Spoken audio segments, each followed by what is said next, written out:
Grace meets us in the pit and pulls us into purpose. You know, the Bible says that the Lord is close to the brokenhearted and save those who are crushed in spirit.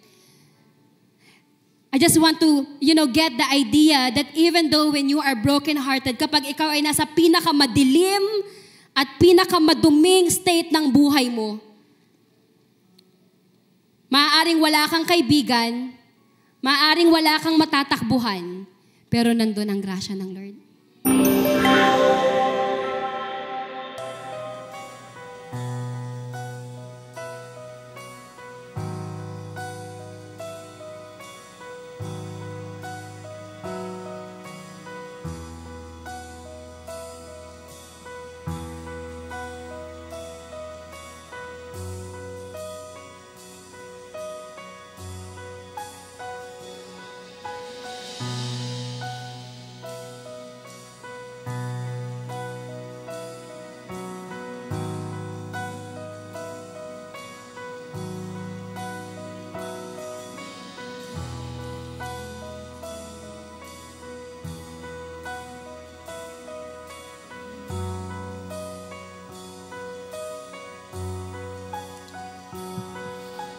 Oh, I know your love is like an overflow, immersing me from head to toe. You won't let go. My God, so great. You meant everything my heart sustains. Even before I knew your name, you made a way. My soul sings, holy is the Lord. Yesterday, today, forevermore, I will sing your praise. Jesus is your name. Whoa.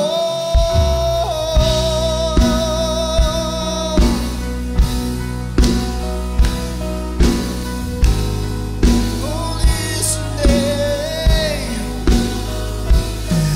Now unconcealed, search me, Lord, and hear my heart's appeal. In all of you, my spirit yields. Your love revealed. My soul sings, my soul sings, holy is the Lord. Yesterday, today, forevermore, I will sing your praise. And Jesus is your name. My soul sings, sovereign is the Lord. Eternally you are faithful. Endless are your days. And Jesus is your name. My soul says, holy is the Lord. Yesterday, today, forevermore, I will sing your praise. And Jesus is your name. My soul says, sovereign is the Lord. Eternally you are faithful. Endless are your days. And Jesus is your name. Whoa.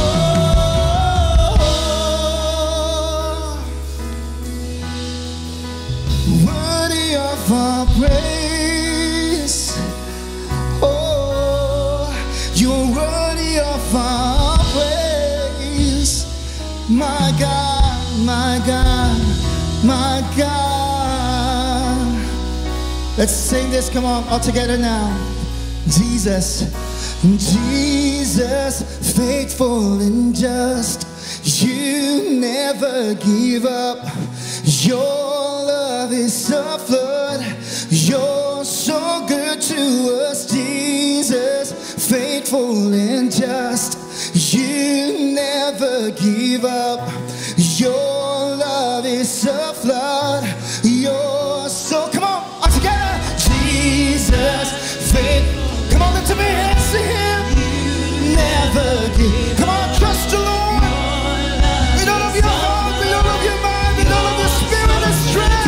And Jesus, come on, remind yourself, come on, that Jesus is faithful. You're so good to us, Jesus, faithful and just. You never give up. Your love is a flood. You're so good to Jesus, faithful and just. You never give up. Your love is a flood. Come on, lift up your hands to our God. My soul sings, holy is the Lord. Yesterday, today, forevermore, I will sing your praise. Jesus is your name.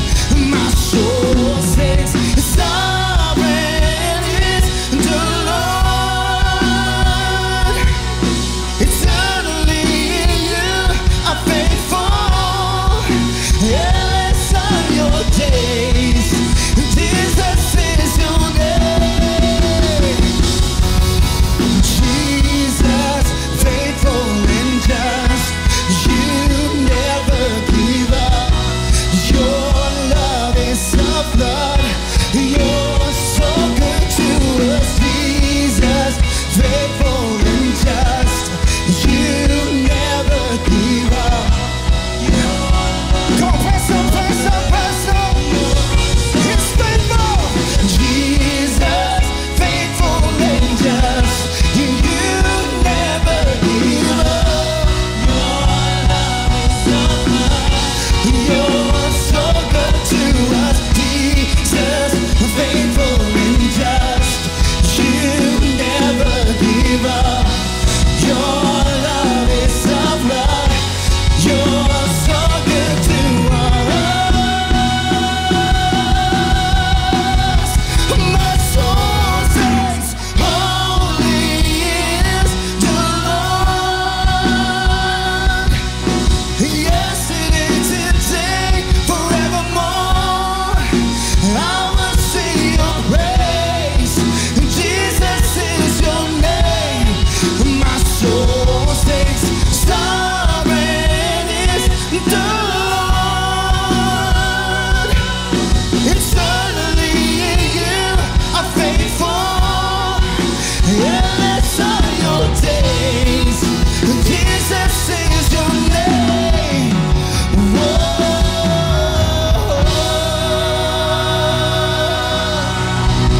Come on, clap your hands, yeah. Today po, napakaganda ng ating topic na ating pag-uusapan as we continue in our series, because for today, our topic is about the power of grace. Wow, pwede po nating sabihin, the power of grace. The power of grace. Ako po, naniniwala ako na lahat po tayo ay nandito ngayon dahil po sa grasya ng ating Panginoon. It's only because of the grace of God. Now, kung mapapansin po natin, sa panahon po natin ngayon, we live in a world where most things are earned. Parang kailangan mo laging pag-ipunan or earn lahat ng mga bagay bago mo makuha. God's grace changed the narrative because while the world says, earn it, grace says, receive it. At ito po ay mababasa natin sa Ephesians chapter 2 verse 8 to 9, which is ito po ang ating main verse ngayong araw na to. Sabi po dito ni Paul, "For it is by grace you have been saved through faith, and this is not from yourselves. It is the gift of God, not by works, so that no one can boast. Now, the book of Ephesians po ay sinulat po ni Paul. Ito po ay letter ni Paul para sa mga Christians na naninirahan po sa Ephesus, kung saan sobrang significant po yung number. Marami po mga Gentiles ang nakatira po doon. At sa letter po ni Paul, nire-remind niya yung mga Gentiles kung gaano ka-incredible or kung gaano katindi po yung blessing na kanilang natanggap because of Jesus. Because before po, di ba parang sinasabi that the gospel and salvation na galing po kay Jesus ay para lang sa mga Jews. Pero dahil po sa grasya po ng ating Panginoon, the grace and salvation of God is also for the Gentiles at kasama po tayo doon. And at the same time, during po sa panahon nila, meron din pong tension. Parang meron silang paniniwala that God rejects and accept people based on their good works and based on their religious performances. So iniisip nila na okay, yung mga taong laging pumupunta sa temple, yung mga taong masipag manalangin, yung mga tao na parang ang daming natutulungan, sila lang yung pwedeng maligtas. Yes, we know that praying, di ba, worshiping God sa tahanan niya and helping other people are very important para sa ating pong mga Kristiyano. It is a commandment from God. But we are not doing it to earn the love of God, but we are doing it because we love God, right? So dahil po may mga ganong tension, may mga ganong paniniwala, sinulat po ito ni Paul, at yung verse po na binasa po natin kanina, nireject ni Paul yung paniniwala na ito, and he said that we are saved by grace through faith. Now, what can we learn po from this verse that shows us or reminds us the power of grace? Number one po is grace is a gift, not a transaction. Grace is a gift. Sabi po sa verse, for it is by grace you have been saved. Lahat po ng naniniwala na ikaw po ay niligtas ng ating Panginoong Jesus, magsabi po ng amen. Amen. So sinasabi po dito na dahil sa biyaya ng Diyos, naligtas kayo sa pamamagitan ng pananampalataya, hindi ito galing sa iyo, pero ito po ay regalo ng Panginoon para sa atin. Now, let's define what grace is. Ano ba ang ibig sabihin ng salitang grace? Pag sinabi daw po natin grace, it means unearned. You didn't work for it. Hindi mo to pinagtrabahuhan pero binigay sa'yo. Meron po ba ditong mga tao na nakatanggap ka ng answer sa prayer, ng blessing na hindi mo yon pinag-pray pero binigay sa'yo ng Lord? That is grace. You didn't work for it. Undeserved. You didn't merit it. Unconditional. Di ba? Pag si Lord nagbigay ng grace, walang kondisyon. Ang grace daw ng Lord ay unconditional because God gives it freely, not based on your performance. Thank God, right? So, ang ibig sabihin po, ang grasya ay ito po yung mga bagay na binibigay ng Lord sa atin na hindi natin deserve, pero kailangan natin. Katulad ng forgiveness, salvation, blessing, at love na nagmumula po sa ating Panginoon. Binibigay ito ng Lord sa atin kahit na hindi po natin ito kayang ibalik sa Kanya. Now, we can relate daw po etong point number 1 that grace is a gift, not a transaction, sa story po ng prodigal son. Sino po dito? You know the parable of the prodigal son. Narinig nyo na, nabasa nyo na. Ayan, some of us. Imagine po kung ang sinabi ng tatay sa kanya is, go, prove yourself first before I forgive you. But the response of his father is different. The father gave grace and not a transaction. So ano po ang tinuturo nito sa atin? Unang-una, stop striving for what's already been given. Maybe for some of you here, parang nagsastruggle ka pa. Maybe you are thinking na para mahalin ako ng Lord, parang kailangan kong gawin ito, parang kailangan kong maging ganito, kailangan kong ma-achieve yung mga bagay na ito. We are striving, we are performing to earn the love of God, to earn the favor of God. But church, the good news of the gospel is this. You don't have to work for God's approval because you already have His acceptance. So grace is a gift, not a transaction. Pangalawa po, grace humbles us and levels the playing field. Now, si Paul po, kinontinue po niya yung message about grace with a reminder. Sabi po ni Paul, you were not saved by works, you are not saved by your own merit, you are not saved but not by your own effort, not by your own performance. Why? So that no one can boast. Dahil po tayo mga tao, minsan normal po sa atin ang maging mayabang. We cannot say na matagal na ako nagsisimba, I know the Bible better than other people, because Paul makes it clear na sa kingdom ng Panginoon, walang room para sa yabang. Walang room for boasting. At to be honest, wala din naman po tayong mapagyayabang. Tama po ba? Because grace removes all grounds for pride. Again, it doesn't matter kung laki ka sa church, matagal ka ng Christian, or first time ka lang sa simbahan ngayon. It doesn't matter kung graduate ka sa Bible school or hindi. It doesn't matter kung memorize mo yung buong Bible or hindi. But I'm not saying na wag na po nating basahin ang salita ng Lord. But salvation doesn't come through perfect church attendance. Our salvation po, hindi po siya nanggagaling kung gaano karaming ministry ang kinabibilangan po natin. Because when we come to Jesus, titles, wealth, education, background, or past sins don't give us an advantage or disadvantage. Everyone, rich or poor, educated or uneducated, moral or broken, is equally in need of grace, and we are all invited to receive it. Lahat po tayo dito, kailangan natin ng grasya ng Lord. And let me tell you, that even those people na parang feeling mo, hindi niya deserve ang pagmamahal ng Lord, ang kapatawaran ng Lord, even yung taong kaaway mo, ay recipient ng grasya ng ating Panginoon. So this truth destroys pride and eliminates shame. That there's no room to say, I'm better. At ito po ang maganda. Minsan hindi naman tayo nagyayabang na I'm better. Pero alam niyo po, minsan, ang baba ng tingin natin sa sarili natin. We are saying that we are not worthy to receive the grace of God. But again, there's no room to say, I'm better or I am not worthy, because grace lifts the lowly and humbles the proud. So ang grasya po ng Lord, tinatanggal lahat ng hangas at yabang po natin sa buhay. Dahil lahat po ng mga bagay na meron tayo ay dahil lamang po sa grasya ng ating Panginoon. And if we will compare daw po yung legalism sa grace, pag sinabi nating legalism, it says, if I just do more, maybe God will love me more. I don't know kung ito po yung parang mindset or perspective nyo, or dumating kayo sa point na ganito yung iniisip nyo, that maybe if I just do more, maybe God will love me more. But grace says, God already loves you more than you can imagine, and you can rest in that. Amen. Grace reminds us that salvation is not about what we have done, but what Christ has done for us. Number 3, grace changes us from the inside out. So kanina po sa verse na binasa po natin, sabi po ni Paul, for we are saved by grace through faith, and this is not from yourselves.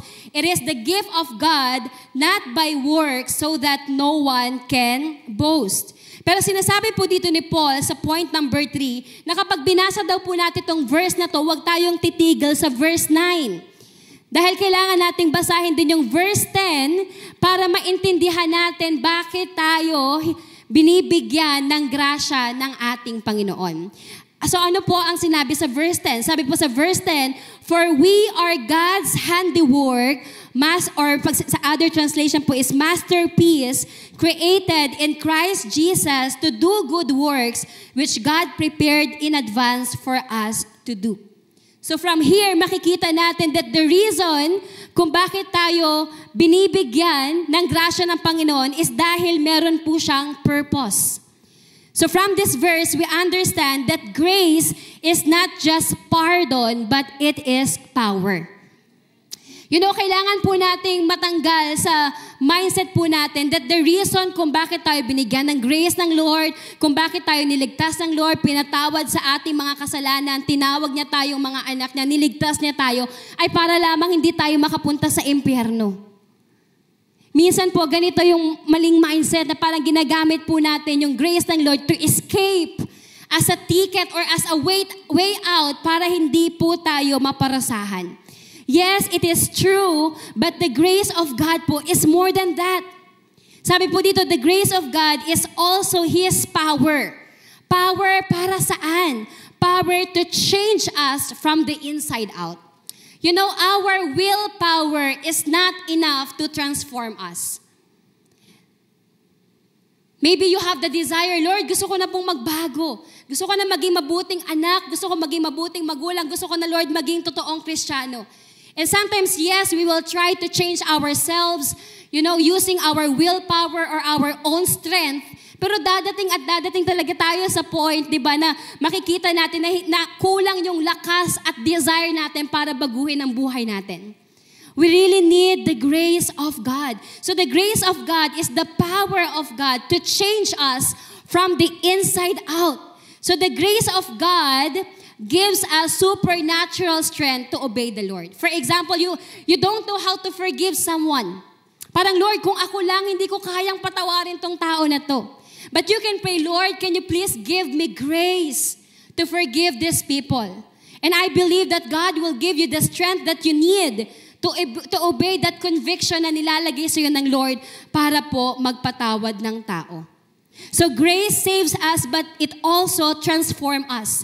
It doesn't just change our status, but it changes our hearts, our desires, and direction. And grace gives us the power to live a new way, free, bold, and full of love. Salamat po sa grasya ng Panginoon. Amen. Salamat sa transformation na ginagawa po ng Lord sa ating mga puso. Sabi po sa Titus chapter 2, verse 11 to 12, "For the grace of God has appeared that offers salvation to all people.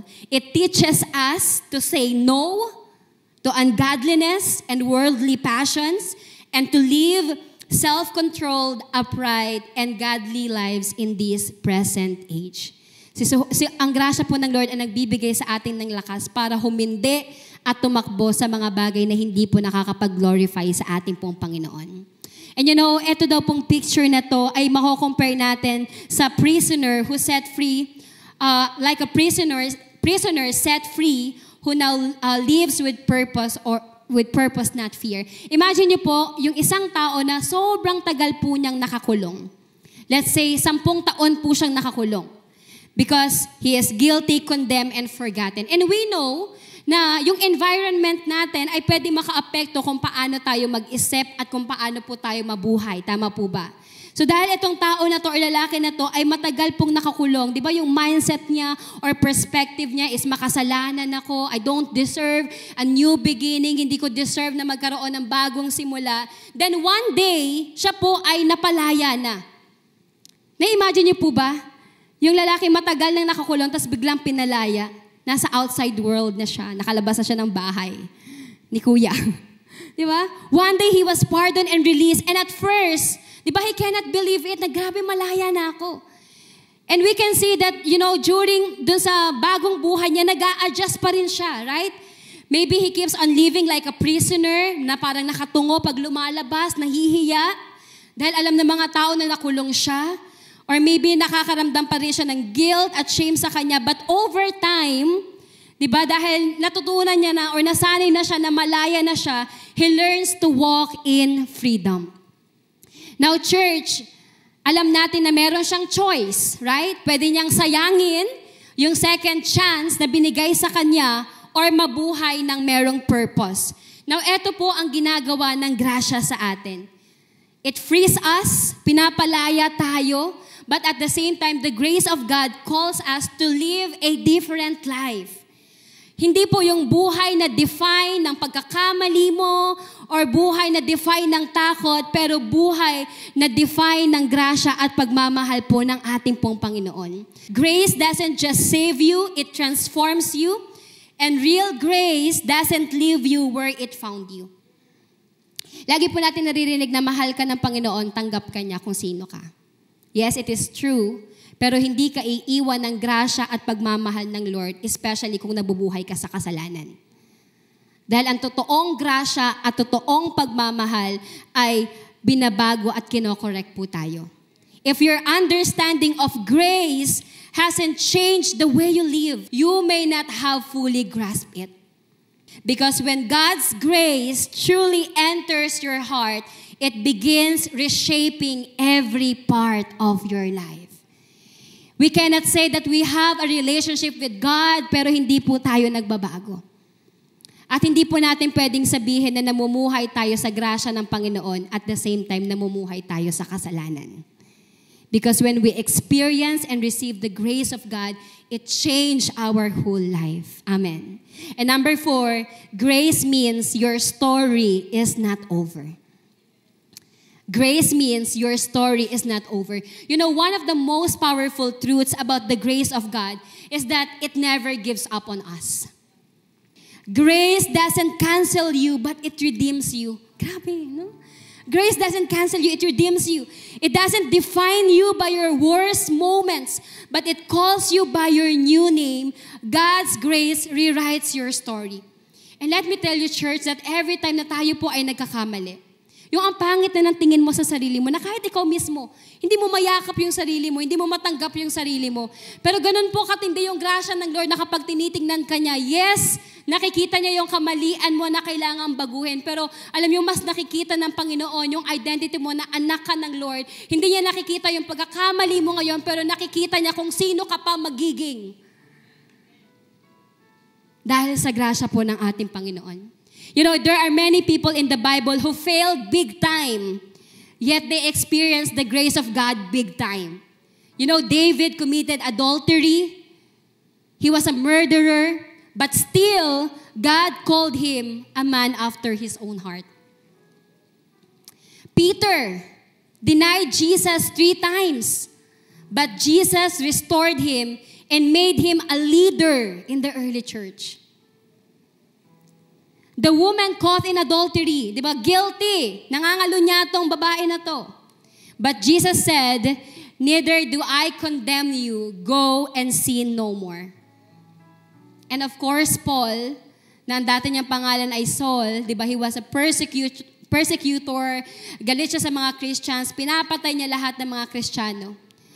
Akala niya tama yung ginagawa niya. Akala niya by killing Christians, you know, he is obeying God, he is glorifying God. Then one day, he encountered Jesus Christ. He received the grace of God. At siya po ay totally nang bago. From persecutor, naging preacher ng salita ng ating Panginoon. Now, I wanna ask you, who are you? What's your story? What are your failures? What are your weaknesses?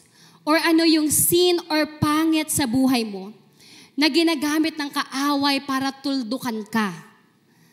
Para ayawan mo ang sarili mo? Para tumakbo ka palayo sa grasya ng ating Panginoon? I just want to tell you that the God who redeemed these people sa Bible is the same God that we are worshiping now. And if God can restore their stories, God can also restore your story. Amen. Because grace meets us in the pit and pulls us into purpose. Ang ganda po nito. Grace meets us in the pit and pulls us into purpose. You know, the Bible says that the Lord is close to the brokenhearted and save those who are crushed in spirit. I just want to, get the idea that even though when you are brokenhearted, kapag ikaw ay nasa pinakamadilim at pinakamaduming state ng buhay mo, maaaring wala kang kaibigan, maaaring wala kang matatakbuhan, pero nandun ang grasya ng Lord. Doon ang grasya ng Lord. To pull you up into purpose. You know, the grace of God saves us. Ang grasya ng Lord, alam mo, ibabalik ka sa purpose at plano ng buhay, na plano ng Lord sa buhay mo. You know, the enemy is using your past to disqualify you. Let me tell you, your past may explain you, but it doesn't define you. God specializes in taking broken people and building something beautiful. Dito po magaling si Lord. Umayos ng sirang kwento. Umayos ng sirang buhay. And your failure is not the period at the end of your story, but it is the setup for a testimony of restoration. And that is the power of grace. You know, nung ikaw ay nabubuhay sa kasalanan, alam mo, nagkakamali ka, you cannot share your story. Hindi mo makwento yung testimony mo. Pero ngayon, dahil alam mong pinatawad, at binago ka na ng Panginoon, kaya mo nang i-share confidently yung kwento ng buhay mo. Because you realize na ikaw ay hindi produkto ng lahat ng pinagdaanan mo, pero ikaw ay produkto ng grasya ng ating Panginoon. I am and we are the product of God's grace. Amen. Pwede po ba nating palakpakan ng ating Panginoon? So today we've learned that as we end po today, we have learned that grace is a gift. Ang regalo ay tinatanggap, binubuksan, at ginagamit. You know, I've realized po habang nag-aaral ako dito na, Lord, paano ba namin malalaman na hindi namin na-minimiss or hindi namin ginagamit or minamaximize itong gift, itong grace na to na binigay mo sa amin? I was reminded by God that every time that we rely on ourselves, pag pakiramdam mo, nagsastrive ka na, kapag pakiramdam mo, nakarely ka na lang sa sarili mong lakas, kapag dinidisqualify mo yung sarili mo, kapag ang baba ng tingin mo sa sarili mo, kapag nagpe-perform ka na, kapag pinoprove mo na yung sarili mo, kapag nagpi-please ka na ng ibang tao, kapag nawawalan ka na ng pag-asa, kapag hindi ka na fruitful, ito po yung mga panahon na tayo po ay hindi na dumidepende sa grasya ng Lord, pero tayo po ay dumidepende na lang sa ating pong mga sarili. So let's not neglect this gift, but let's embrace this powerful gift that God gave us, and that is